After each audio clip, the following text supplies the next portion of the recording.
Looking at Ghana's new educational system, how has it affected both the learners and the facilitators of your school? Has it been positive or negative?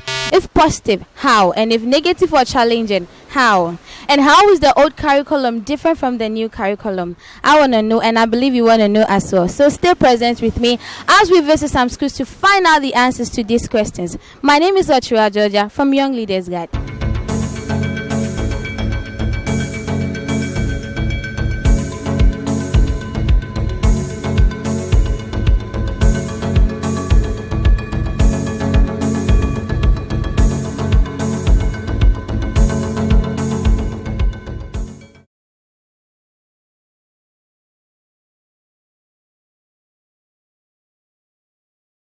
Well, I think we have on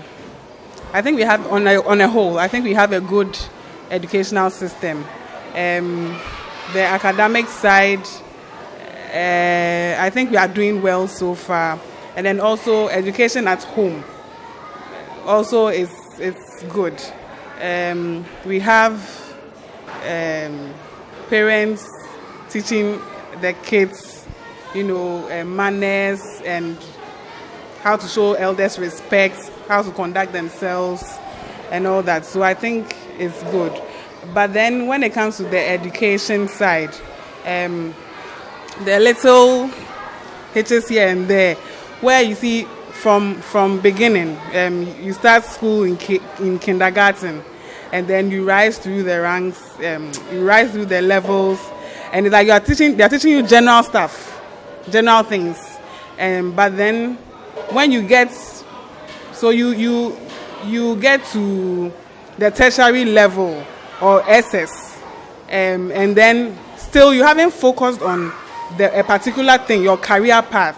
So you are doing general things until maybe even after you get a degree, then you are now going to figure out what career path you want to choose and all that. So I think basically what I'm saying is that the educational system kind of takes you through, you go through it, and at the end, you are trying to get yourself a job. Like you go to school so that you finish school and then you get a job instead of going to school to create jobs. If everybody is coming out of the system, the educational system, in order to acquire a good job, which people are creating the jobs, you see. So we have a little problem there when it comes to our educational system. All right, so first of all, I would say the educational system now is below average for me. It's below average. The standard is not really good. Comparing it to what it used to be before, I would say before it was better than now, because now the structures have not really been put in place. And as it stands now, most schools do not have textbooks for the new curriculum. So it's making it very difficult for the schools to follow what the educational service has given us to go by. So for me, it is below average. That's what I would say. Well, what I personally think about this Ghana education system, to me, it's good. Reason being for that is because it brings out the God's-given talents of the kids. Because it's more or less of practical than the theory. It gives the kids chance to come out with their talents. Teachers only are to guide the kids when it comes to the new curriculum. Teachers are to guide the kids. Unlike the previous one, teachers have to stand in front of the board teaching them with a marker. This time, teachers are to guide the kids. They sit and then you watch them do what they have to do. You only guide them. So to me, personally, it's good. I think the education system should be revised. Okay.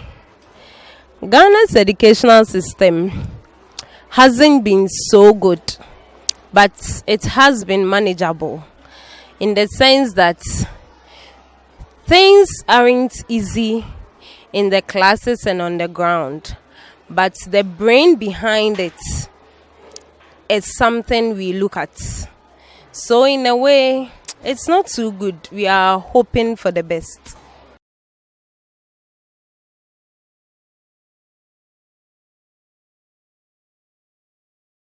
Some of the challenges on this education system, the new curriculum, is that GES and then Ghana Education Service, then NACA, so now have not been able to bring out necessary books and then tools which will enhance the kids and they are practice.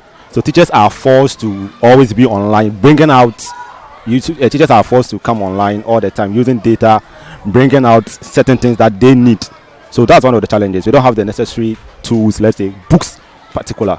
Okay, so one of the challenges, like I mentioned in my first presentation, is that currently the syllabus is there, but the textbook to teach is not accessible.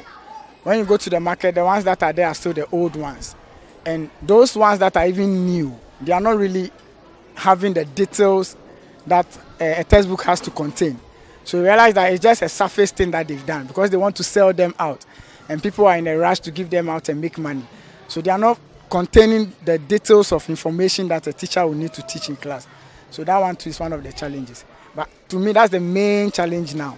And the other aspect is had to do with the TLMs. Already the old one, most teachers were not going with the TLMs. So people were not teaching with those things and it wasn't making it very effective.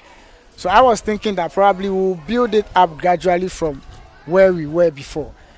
Not to change the whole thing altogether. Because even now, it looks like it's not been changed. That's that the name that it's been renamed, but it's not been changed because things like strand, substrand, it's just like saying topic and subtopic.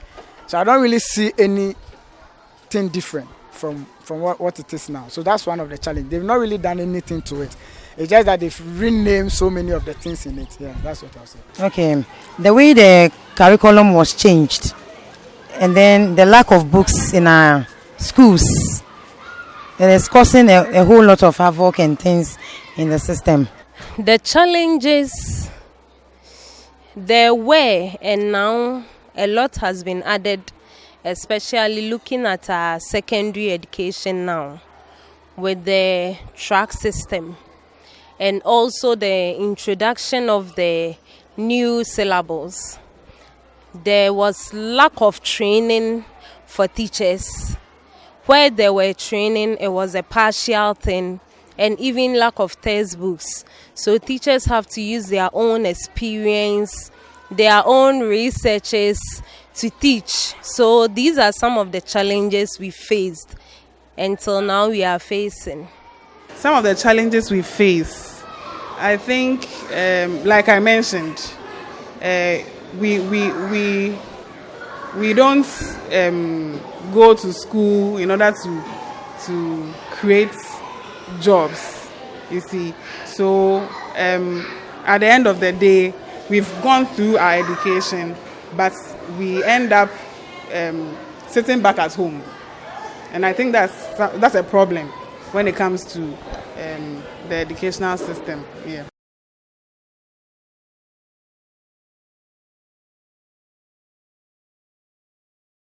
Okay, let me start from the old one. I think the old one was equipped, but then this new one, it seems things have been, it's not so well equipped.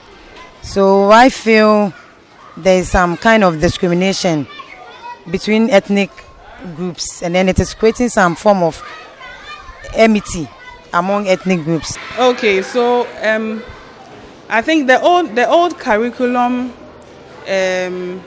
like I mentioned, is tailored in a way that you are getting general education, and when later in the education system levels of your life, then you can now focus on one thing to do. Maybe when after you have a degree and then you are now going to do your maybe master's or your PhD, then you can focus on your career. But with the new curriculum, the whole idea is that let's from the beginning, let's try to pick out the strengths of the children and then nurture them along the whole educational, the levels of their education, so that at an early stage in their life, they know their strengths, and then they start focusing on their career paths at an early point. So with the new curriculum, for example, it's saying that we should be learner-centered. The learners are the children we are teaching. So it's not like you are the facilitators, which are the teachers. You are not just feeding the children with what is in the curriculum, but you pick out everybody's, the children's understanding on whichever topic you are teaching, so that through that you're able to pick out their strengths, and then you focus on those strengths.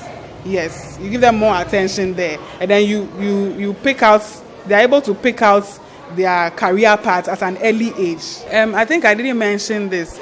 One thing the movements from the change from the old curriculum to the new curriculum, I realized few problems here and there. That when the curriculum was changed, we didn't have textbooks for about almost a year. I think 2 terms we didn't have textbooks. So I feel maybe we weren't prepared enough. Now when you are changing something, when we made the change, I feel we should have been prepared, because the children spend 2 whole terms in school. They have 3 terms in an academic year, and they spend 2 terms without having any textbooks. So it's just the facilitators just have to. They've been giving them they have their main curriculum, and then they have to go do their research and all that to come and teach the children. So I feel with that, we should have prepared more, and then had all the incentives and the resources available before we actually implemented the new curriculum. So that's one of the challenges that I have realized, with the new curriculum. Okay, so with the new curriculum, well, I don't see any much difference between the new and the old, in the sense that in the new curriculum, like I mentioned, we have sub-strand, we have strand, which is the same as the topic and subtopic. And then with the JHS 1 students or the grade 7, they are having some new topics that have been introduced, unlike first where they will combine all together, and then they will get the optional ones before they get to Form 3. But this time, it's been categorized into different parts. So that's the only difference, slight difference that I see. But there's no really much difference between the two. The difference between the new curriculum and then the old one is the practical part of it. The practical part. This new curriculum is full of practicals. And then the old curriculum, most of it, kids relax. Comparing this to the old curriculum, the kids relax because they are spoon-fed. But this one is more of a practical, so it brings out the kids, their talents. It brings out their talent. That's the difference. More of practical work. It brings out their talents out. Oh, it's not so much of a difference. With the old one, it used to be imaginative works. But with the new curricula, I think the good thing is that now you have materials that whatever you teach, the children have a feel of it and know how it looks like. So with that is a plus.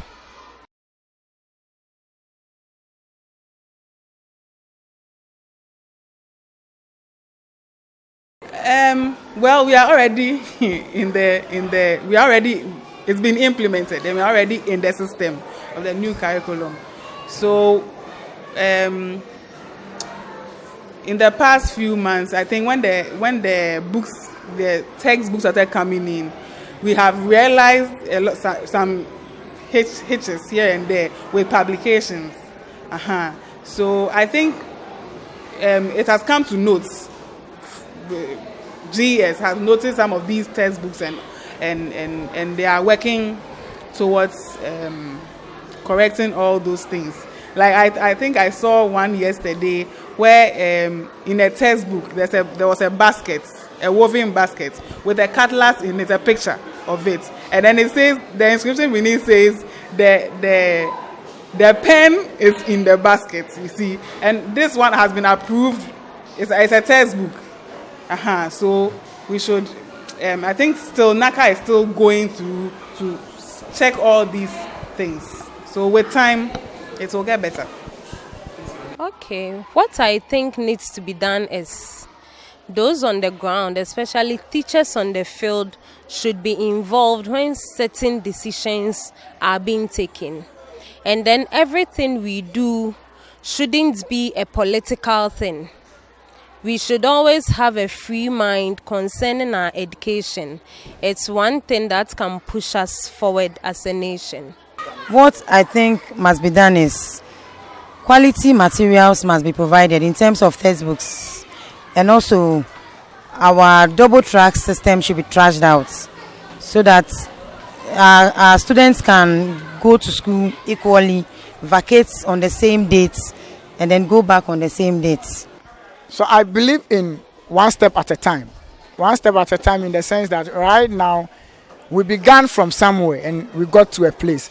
So I was thinking probably, fine, if you want to even change the syllabus or do anything to it, we should have moved from trying to improve the old one, and then gradually we can come out from that aspect into getting a new thing, but not to really go into that form of entirely changing the whole syllabus and trying to make it look something new when it is not so.